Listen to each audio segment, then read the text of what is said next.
말씀에 대한 제목을 이렇게 정해 보았습니다. 이 땅에서의 우리의 삶. 우리의 삶의 모습은 참으로 다양하고 여러 모습으로 삶을 살아가죠. 그러나 우리가 오늘 이 말씀을 통해서 특별히 오늘 창세기 첫 번째 본문의 말씀에 나오는 그 야곱의 삶의 모습과 그리고 두 번째 본문의 말씀으로 보았던 그 사도 베드로 선생님, 사도 베드로의 그 삶의 모습, 특별히 오늘 본문에 나오는 이 야곱과 베드로는 이제 이 읽은 본문의 그 말씀이 임종 전에 말씀이다라는 거예요. 그러니까 죽기 전에 바로 이제 임종을 앞둔 그러한 시점에서의 그런 시기에 주어진 말씀이다라는 거예요. 자, 먼저 이 창세기 47장 8절에서 10절까지 읽은 이 본문의 말씀을 통해서 이 야곱이 이제 긴 세월을 그의 삶이 우리가 보통 말하는 장수하는 그런 아주 오랜 장수의 긴 삶을 살았죠. 그의 나이가 오늘 본문의 말씀에 보니까 130년이다. 그러니까 130세. 그러니까 참으로 긴 삶을 그는 살아왔어요. 그런데 그의 삶을 긴 시간 동안 긴 세월의 삶을 살아왔지만 자기 자신이 그렇게 오랜 세월 동안 삶을 살아온 것을 가리켜서 이제 아주 짧게 어떻게 그의 삶을 표현하고 있느냐. 9절 상반부에 내 나그네의 길이 마치 나그네가 이 땅에서 정처 없이 삶을 살아갔던 나그네와 같은 삶을 살아갔다. 긴 세월을 살아갔지만 내 인생은 나그네와 같이 어느 한 곳, 나그네라고 하는 그런 삶은 정처 없이 어느 한 곳에 평안한 그런 삶을 살아가는 그런 삶이 아니죠.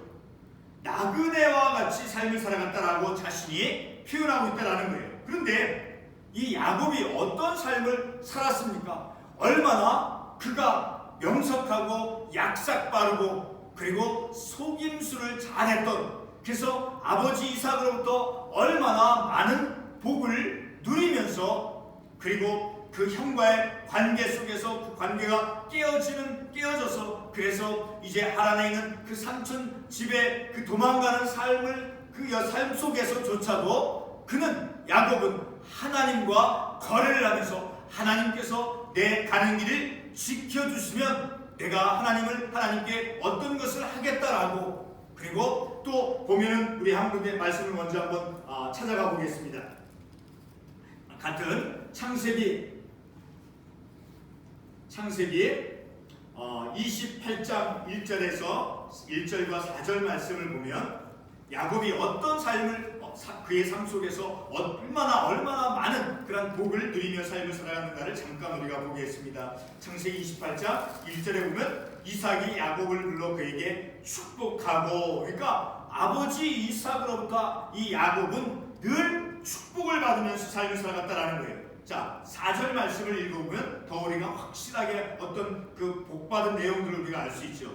4절에 보면 아브라함에게 허락하신 복이니까 조상, 아버지 이삭의 조상, 야곱의 조상의 아브라함에게 허락하신 복을 너에게 주시되, 그러니까 조상에게 우리 하나님께서 약속해 주신 그 복을 이 야곱에게 주셨다라는 거예요. 야곱에게 주시되, 그래서 너와 함께 내 자손에게도 주사 너뿐만 아니라 너의 자손까지도 하나님께서 복을 주신다라고 그에게 말씀한 것을 통해서 보았을 때 이 야곱은 참으로 그의 생애 속에서 평생의 삶 속에서 많은 복을 누렸음을 우리가 알 수 있다는 거죠.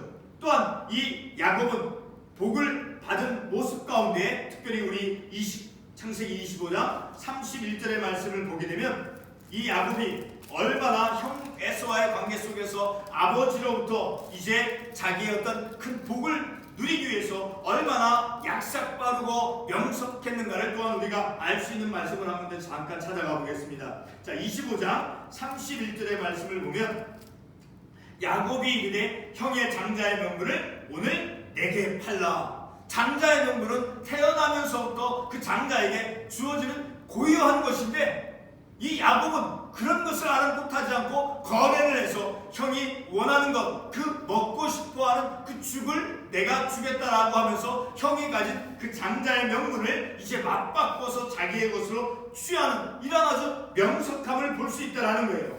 또한 이 야곱은 그런 명석함뿐만 아니라 속임수에도 참으로 뛰어난 그런 야곱이었다라는 것을 우리가 창세기 27장 19절 말씀을 한번 읽어보면서 우리가 한번 그것을 확인해 보겠습니다.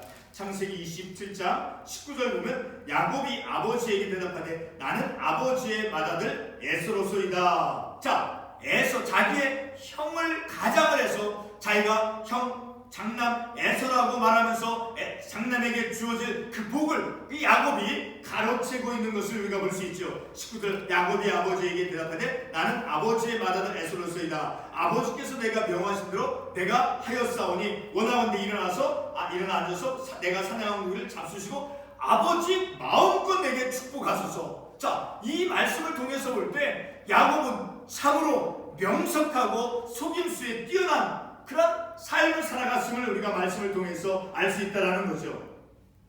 또한 우리가 28장 같은 창세기 28장 20절에서도 보면 이제 야곱이 그 도망가는 삶 속에서 28장 20절과 21절 보면 야곱이 서운하여 이르되 하나님이 나와 함께 계셔서, 그러니까 하나님, 당신 하나님께서 나와 함께 해주시면, 그러니까 내가 하나님께 함께 하겠다는 것이 아니라 하나님이 나와 함께 계시면 내가 가는 길에서 나를 지켜주시면, 그리고 내게 필요한 모든 것을 공급해 주시면, 그리고 21절에서 내가 평안의 아버지로 돌아가게 하시면 여호와께서 나의 하나님이 되실 것입니다. 이것은 아주 굉장한 어떤 저돌적이고 어떤 그 지혜로울 수도 있다라고 할 수 있겠지만, 참으로 하나님과의 관계에 있어도 자기가 원하는 것을 이루기 위해서 뛰어난 그런 거래를 하는 그런 모습을 볼 수 있다는 거예요.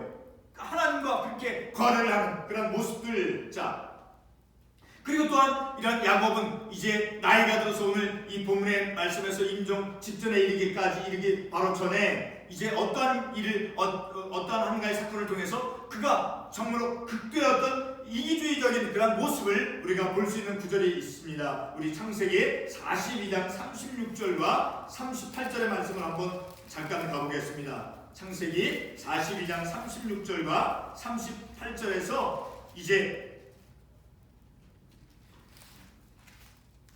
42장 36절과 38절을 보겠습니다. 그들의 아버지 야곱이 그들에게 이르되 너희가 나에게 내 자식을 잃게 하도다. 요셉이 없어졌고 시므온도 없어졌고는 베냐민을 또 빼앗아가고자 하는 이는 다 나를 해롭게 하미로다. 이제 그 야곱의 아들들이 이제 그 애굽에 요셉에게 가서 그 식량을 얻으러 갔을 때 그 요셉이 그 형제들을 이제 정탐꾼인가 아닌가를 확인하도록 해서 너희들의 막내 동생을 내게로 데려오라 라고 말을 했는데, 그래서 집에 가서 이제 그 막내 베냐민을 이제 데리고 가서 요셉에게 데려가려고 하니까 이제 그 아버지 야곱이 어떻게 그 자기 아들들에게 그가 어떻게 말을 합니까? 자, 36절 읽었듯이 요셉도 없어졌고 시므온도 없어졌거늘 베냐민을 또 빼앗아가거든 이는 나를 해롭게 함이로다. 나를 이렇게 왜 막내 아들까지 데려가서 잃게 만들려고 너희들 하느냐? 왜 나를 내 마음을 상하게 또 이렇게 하려고 하느냐? 이렇게 자신의 어떤 아들을 잃어버리는 것을 염려함을 통해서 자기에게 더 이상 어떤 그 마음의 아픔과 상처 이런 것을 받는 것을 아주 피하려고 하는 것을 볼 수 있다는 거죠. 자,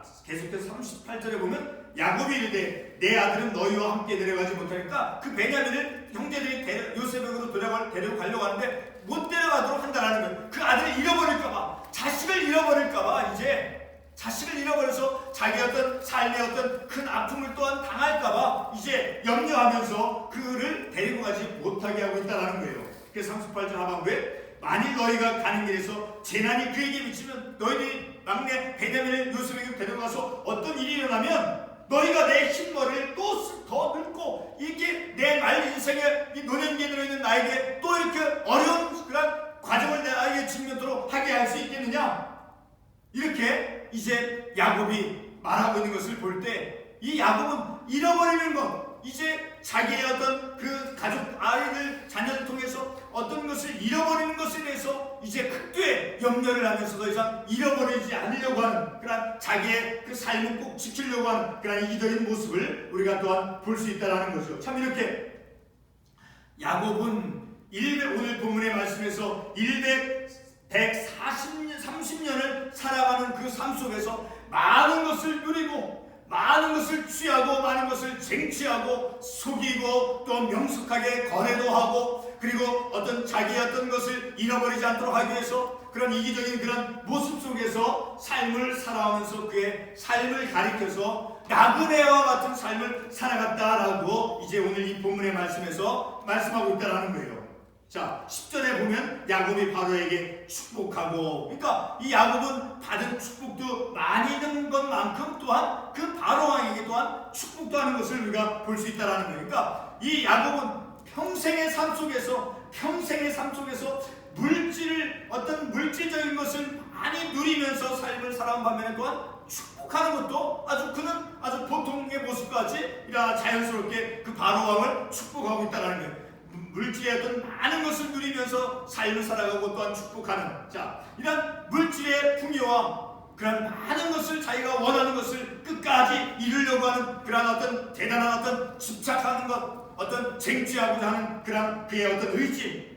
그러나 많은 것을 그가 소유하고 많은 것을 얻어들이면서 또 하나님께서 그와 함께 해주시는 삶을 살아갔지만, 그러나 그의 삶을 그 자신이 말하기를 나그네와 같은, 그래서 내가 험악한 인생을 살았나이다, 험악한 세월을 보내었나이다, 내가 그렇게 많은 것, 좋은 것, 가정을 꾸리고 두 아내를 거느리는 그런 삶을 살아갔을지라도 자신의 삶에 대해서 험악한, 자신의 인생을 험악한 인생이다라고 거칠고 험악한 그런 나그네와 같은 타양인으로서 삶을 살아갔다라는 거예요. 다시 말해서 그의 인생길은 근심 때문에 험악했다라는 거예요. 얼마나 많은 근심 속에 살면 베냐민을 잃어버리지 않으려고 근심했죠.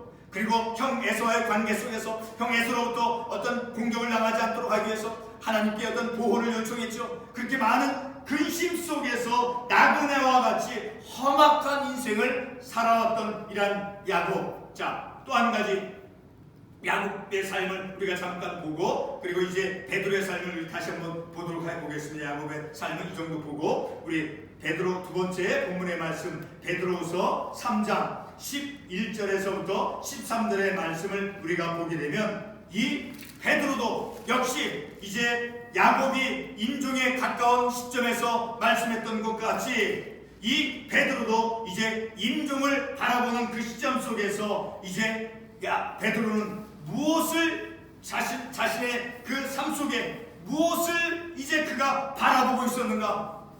야곱은 자신의 생애를 뒤돌아보면서 험악한 인생을 살아왔다라고 그의 삶을 그렇게 아주 표현해 주 반면에 이 베드로는 13절 말씀에 있는 것 같이 우리는 그의 약속대로 의가 있는 곳인 새하늘과 새 땅을 바라보도다. 이 얼마나 대표적인 그런 삶의 모습인가요? 임종을 바라보면서 임종을 앞두고 야곱은 지나간 삶을 돌이키면서 험악한 인생을 살았다라고 돌이켜보는 반면에 베드로는 바로 새하늘과 새 땅을 바로 소망 가운데 임종을 바라고 있다는 거예요. 자, 그 베드로가 이제 어떤 삶을 살아가야 될 것인가, 이 야곱은 어떤 삶을 살아가야 될 것인가를 그 후손들이 그에게 말해주지 아니했죠. 물론 축복해 준 것은 있었죠. 그러나 이 베드로는 어떤 삶을 살아가야 될 것인가, 이제 주님의 그 재림에 대한 어떤 확실성, 자, 그 주님의 날이 더디온다라고 하면서 그 주님의 재림을 확실하지 못하고 있던 그런 사람들을 향해서 이제 말씀의 내용이다라는 거예요. 자, 그것을 우리가 어떻게 할 수 있는가? 3장 9절 말씀에 주의 약속은 어떤 일이 더디다고 생각하는 것과 같이 더딘 것이 아니라 오직 주께서는 너희를 대하여 오래 참으사 아무도 멸망하지 아니하고 다 회개하게 이르길 원하시나. 그러니까 주의 날이 더디오는 것을, 이제 주의 날에 대한 어떤 확실성을 갖지 못한 사람들을 향해서 이제 그들에게 주님의 재림이 확실히 임한다라는 것을 그들에게 일깨워 주기 위해서 이제 사도 베드로는 임종 전에 이 말씀을 주시고 있다는 거예요. 10절에서 그러나 주의 날이 도둑같이 오리니, 그러니까 언제 올지 모르므로 주님의 그 재림에 대한 확실한 믿음을 가지고 삶을 살아가는데, 그런데 너희가 어떤 사람이 되어야 하느냐 하는 것을, 어떠한 삶을 살아가야 될 것인가를 이 사도 베드로는 그런 종말의 신앙을 가짐 속에서 보다 구체적으로 말씀해주고 있다는 거예요. 너희가 어떠한 사람이 되어야 마땅하냐, 그러니까 어떤 사람, 어떤 내 인간적인 삶을 살아가야 되냐 하는 것에 대해서 거룩한 행실과 경건함으로 하나님의 날이 임하기를 바라보고 간절히 사모하라. 그러니까 하나님의 날이 임하는 것에 대해서 분명한 주님의 재림에 대한 확실한 믿음을 가지고 삶을 살아가야지 내가 마땅한 삶을 살아가는 것이라는 거예요. 거룩한 행실과 경건함으로 하나님의 날이 임하기를 바라보고 간절히 사모함으로 살아가라는 거예요. 오늘 우리가 우리의 믿음의 삶인 세상에서 분주하게 삶을 살아가고 가정에서 주어진 모든 일들을 하고 모든 내 삶의 그 중심에는 어떤 분명한 확실한 믿음이 있어야 되느냐, 바로 이 사도 베드로가 말씀해 주온 것 같이 너희가 어떠한 사람이, 내가 목사 이제가 어떤 사람이 되어야 되느냐, 사도 베드로가 오늘 말합니다.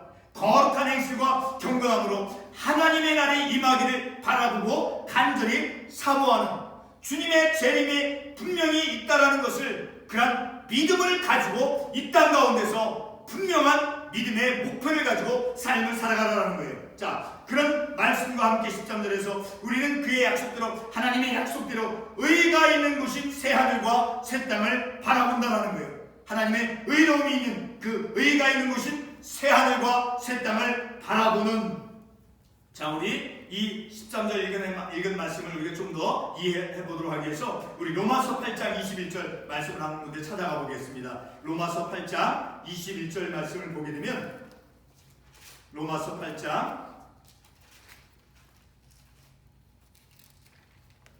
21절, 그 바라는 것은 피조물도 썩어짐에 종로로 탄 데서 해방되어 하나님의 자녀들의 영광의 자유에 이르는 것이라. 이제 피조물도 썩어짐의 종로로 탄 것에서부터 벗어나서 해방되어서 하나님의 자녀들의 영광의 자유에 이르는 바로 그러한 내용과 같은 것이 의가 있는 곳이라는, 바로 그러한 곳이 새하늘과 그러한 새하늘과 새 땅을 바라본다라는 거예요. 우리 구약 성경 한 군데 더 찾아가 보겠습니다. 이사야 60장 21절 말씀, 이사야 60장 21절 말씀을 보면, 이사야 60장 21절의 말씀, 이사야 60장 21절 우리 같이 한번 읽어보겠습니다. 내 백성이 다 의롭게 되어 영원히 땅을 차지하리니 그들 내가 심은 가지요 내가 손으로 만든 것으로서 나의 영광을 나타낼 것인즉. 자, 내 백성이 다 의롭게 되어, 자, 의롭게 되어져 있는 그런 의가 있는 곳인 새하늘과 새 땅을 바라본다. 모든 백성이 의롭게 되어져서 의로워진 백성이 되어 그런 곳이 하늘의 천국, 그 새하늘과 새 땅을 바라보는 그런 믿음을 가지고 이제 임종을 바라보고 있다는 거예요.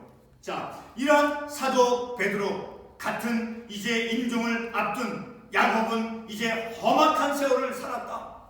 험악한, 내 인생이 근심으로 인해서 험악한 인생이고 나그네와 같은 인생이었다. 그러나 베드로는 같은 이제 임종에 가까웠지만 그는 새하늘과 새 땅을 바라보는 주님의 재림의 확실한 믿음을 가지고 새하늘과 새 땅을 바라보는 그런 소망 속에서 임종을 맞이하고 있다는 것을 우리가 말씀을 통해서 깨닫죠. 자, 우리는 어떠한 삶을 살아가야 됩니까? 우리가 야곱과 같이 이 땅에서 얼마나 많은 것을 누리며 삶을 살아갑니까? 보세요. 우리가 얼마나 많은 것을 누리고 얼마나 많은 것을 가지고 얼마나 많은 것을 얻으려고 그렇게 온 많은 노력과 시간을 기울이면서 이렇게 삶을 살아갑니까? 그건 내 자신이 더 잘할 거예요. 내 자신이.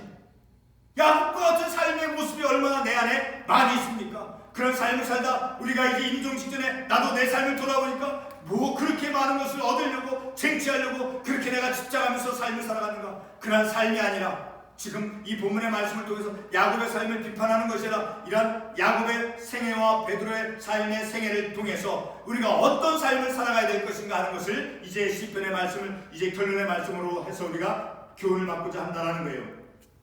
베드로와 같이 베드로는 어떻게 삶을 살아갔습니까? 이 야곱과 달리 예수님의 마음을 얼마나 많이 아프게 했어요.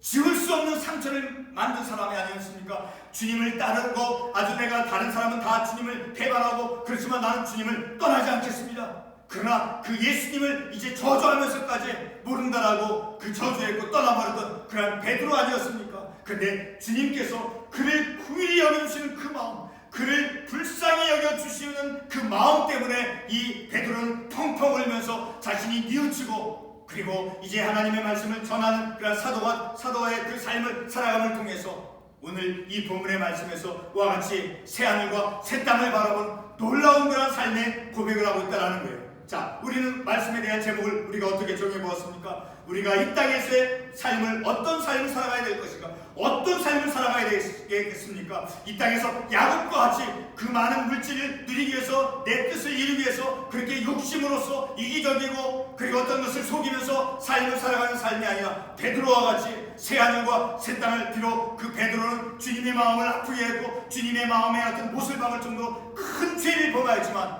이제 새하늘과 새 땅을 바라볼 수 있는 그러한 믿음의 확실성을 가지고 삶을 살아갔다라는 거예요. 자, 그러한 삶을 우리가 시편 37편의 이 말씀을 통해서 이 땅 가운데서 어떻게 우리가 구체적인 삶을 살아가야 되지, 우리의 삶이 내 삶의 목표가 어떻게 이루어지고 이 땅에서 어떤 삶을 살아가야 될 것인가 하는 것을 우리가 시편 37편 3절에서 6절의 말씀을 통해서 우리가 교훈을 받고자 합니다. 우리 시편 37편 마지막 본문의 말씀이죠.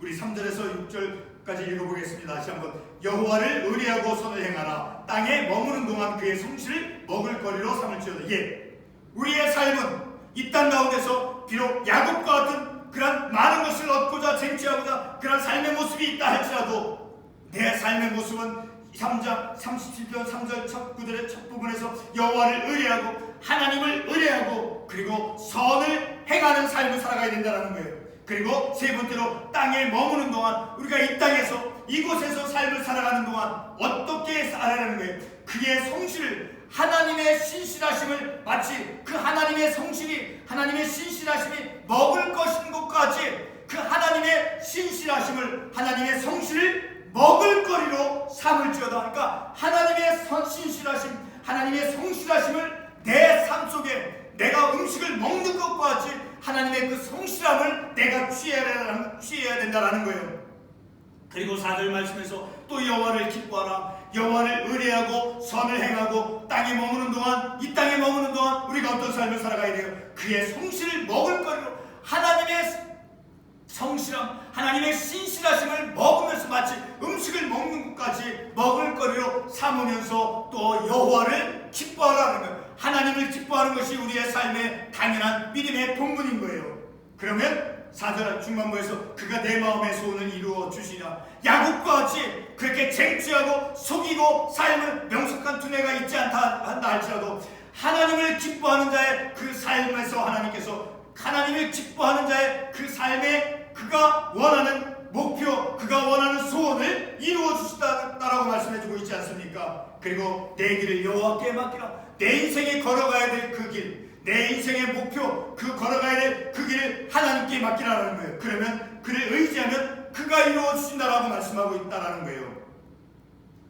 오늘 우리가 이 말씀을 통해서 이 땅에서의 우리의 삶은 어떠한 삶을 살아가야 됩니까? 비록 내 안에 야곱과 같은 그런 성격, 성품, 야곱과 같은 그런 기질이 나에게 있다 할지라도 오늘 이 말씀에 같이 여호와를 의뢰하고 선을 행하고 그리고 이 땅에서 머무는 동안 이 땅에서 이곳에서 삶을 살아가는 동안 무엇을 먹을 거리로 삼으라는 거예요. 이 시편의 말씀에서 하나님의 성실하심을 그의 성실을 먹을 거리로 삼으라는 거예요. 우리가 먹어야 될 것, 우리가 취해야 될 것은 세상의 약삭빠른 것으로 취할 것이 아니라 하나님의 신실하심, 하나님의 성실하심을 먹을거리로 삼아서 우리가 삶을 살아가면서 여호와를 기뻐하고 그리고 여호와께 내 길을 맡기고 그를 의지하면서 삶을 살아가면 6절 말씀에서와 같이 내 의를 빛같이 나타내시면 내 공의를 정오의 빛같이 하시로다.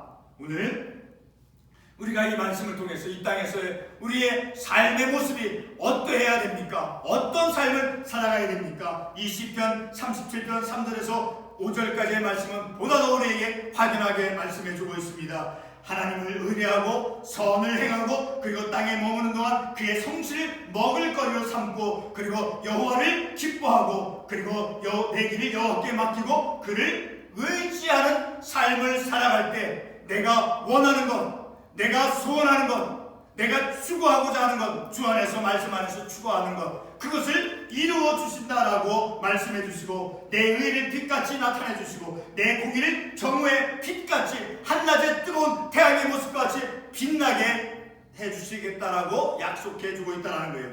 오늘 우리는 이러한 말씀을 통해서 이 땅 가운데서 내 삶의 모습이 비록 야곱과 같은 그런 모습이 있다 할지라도 그러나 베드로와 같이 우리는 새하늘과 새 땅을 바라본 주님의 재림에 대한 확실한 믿음을 가지고 그리고 이 땅에서 하나님을 의뢰하면서 하나님의 그 말씀대로 선을 행하면서 그리고 하나님의 성실을 먹을거리로 삼으면서 그리고 하나님을 기뻐한다는 것이 저는 그전에 잘 몰랐어요.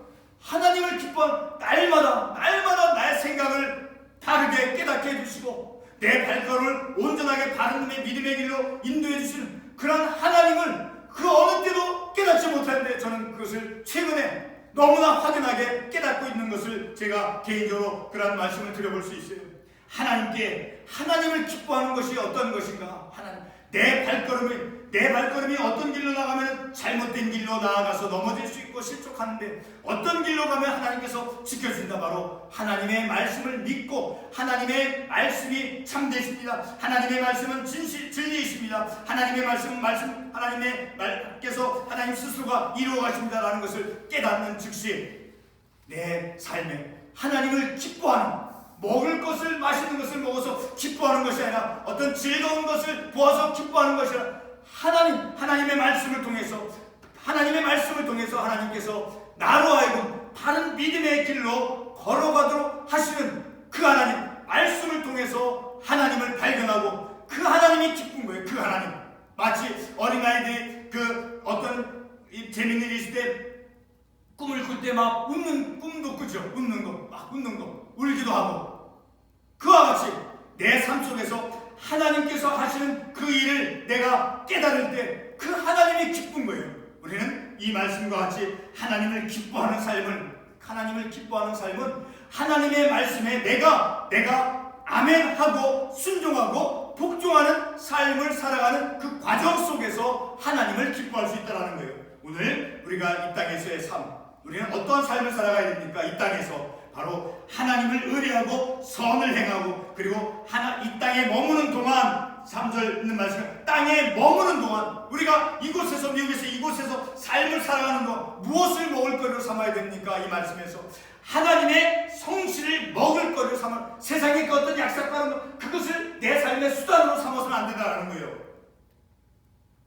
그의 성실을 하나님의 성실을 먹을거리로 삼을지어다. 그리고 여호와를 기뻐하라. 그가 내 마음의 소원을 내게 이루어 주시리라. 하나님을 기뻐할 때 그리고 내 길을 여호와께 맡기라. 그를 의지하면 그가 이루시고 기도하겠습니다.